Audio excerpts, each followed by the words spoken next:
খাগড়াছড়ি পর্বতরা যেতে যেতে কি কি দেখলাম এবং চোখের সামনে কি কি পড়লো এবং কেমন লাগলো এটা আপনাদেরকে বলার চেষ্টা করবো। আমি প্রথমে এটা বলে দিই, গড় হয়তো একদম উপরে আর না হয় একদম নিচে। আসসালামু আলাইকুম, this is Abdus Samad, blog দেখছেন খাগড়াছড়ির। অবশ্যই আপনারা এখন বুঝে ফেলেছেন যে আমি এখন খাগড়াছড়ি যাচ্ছি থাম্বনেল এবং শিরোনাম দেখে। প্রায় আজ থেকে 3 বছর আগে থেকে বলতেছি আমরা খাগড়াছড়ি যাব, কিন্তু খাগড়াছড়ি যেতে পারিনি। খাগড়াছড়ি যাওয়ার জন্য আমরা বাসের অপেক্ষা করতেছি, টিকিট কেটেছিলাম অনলাইনে। এর জন্য অনলাইনে টিকিট কাটার পর আমরা এখানে অপেক্ষা করতেছি যেন বাসটা তাড়াতাড়ি এসে পড়ে। আমরা যাইতেছি কই কই যেতেছি কই যেতেছি জুড়ে গো খাগড়াছড়ি। হ্যাঁ মোবাইলের ভিতরে কেটা কেটা মোবাইলের ভিতরে কেটা আমি আর তুমি। অবশেষে আমরা এখন বাসে আছি। প্রায় 1-1.5 ঘন্টা অপেক্ষা করার পর শান্তি পরিবহন বাসটি এসেছে আমাদের স্টেশনে।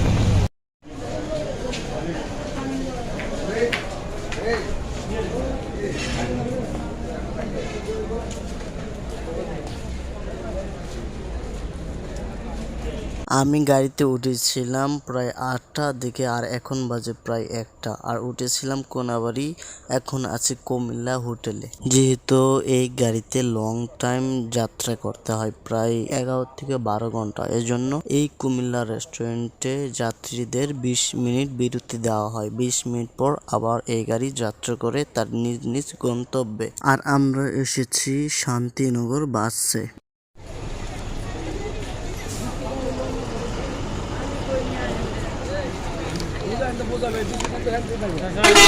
একটু আগেও এই বাসের সিটগুলা সম্পূর্ণ ভরা ছিল। এখন কুমিল্লায় রেস্টুরেন্টে গিয়েছি কিছু খানা পিনা করতে, কারণ যাত্রা অনেক দূর যেতে হবে বাড়িতে। হালকা নাস্তা পানি করে নিলাম। এখন আমার হাতে যে চিপসটা দেখতেছেন এটা নিলাম, কারণ আমার মুখটা কিরকম হয়ে গেছে যেন জাল জাল লাগে, এর জন্য খেলাম চিপ। কি খাইতেছ নাজিবা? তাই নাজিবা ঠিক আছে। চিপস চিপস কেমনে খায়? হ্যাঁ মুখ দেখায়, সত্যি মুখ দেখায়। দেন ফাইনালি এখান থেকে শুরু হলো খাগড়াছড়ির সীমান্ত। এখান থেকেই গাড়ি ঘোড়াকে ছেড়া হয়, আর এই জায়গাতে চেকপোস্ট আছে। কেউ এই জায়গাতে ফাঁকি দিয়ে যেতে পারবে না, আর কেউ যদি যেতে চায় অবশ্যই জরিমানা তো ধরা হবে। যেহেতু এখান থেকে খাগড়াছড়ির পাহাড় শুরু হয়েছে, মূলত আমি খাগড়াছড়িতে আসার মূল লক্ষ্য ছিল যে আমি পাহাড় দেখবো এবং এরকম ভাবে ভিডিও করব। এখন আমি গাড়ির সামনে আছি, এই রাস্তাগুলা যেভাবে বেঁকে বেঁকে গেছে, আমি ক্যামেরা কন্ট্রোল করতে কষ্ট হয়েছে এবং নিজেকে তো অবশ্যই, কারণ আমি তো ভারী ওজনও আছে আমার শরীরের। এতক্ষণ পর্যন্ত যে আমি বলে আসলাম খাগড়াছড়ি অ্যান্ড খাগড়াছড়ি, এটাই হচ্ছে খাগড়াছড়ি, এটা মূল খাগড়াছড়ি বলে।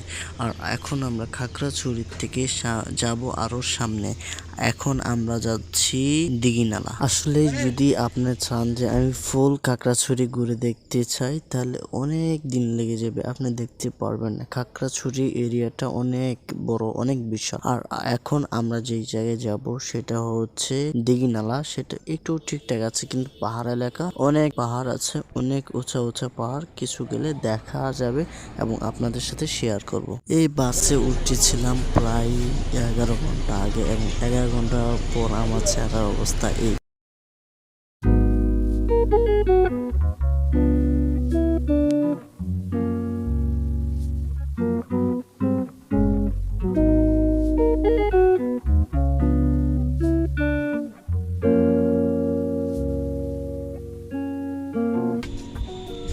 আচ্ছা তুইলে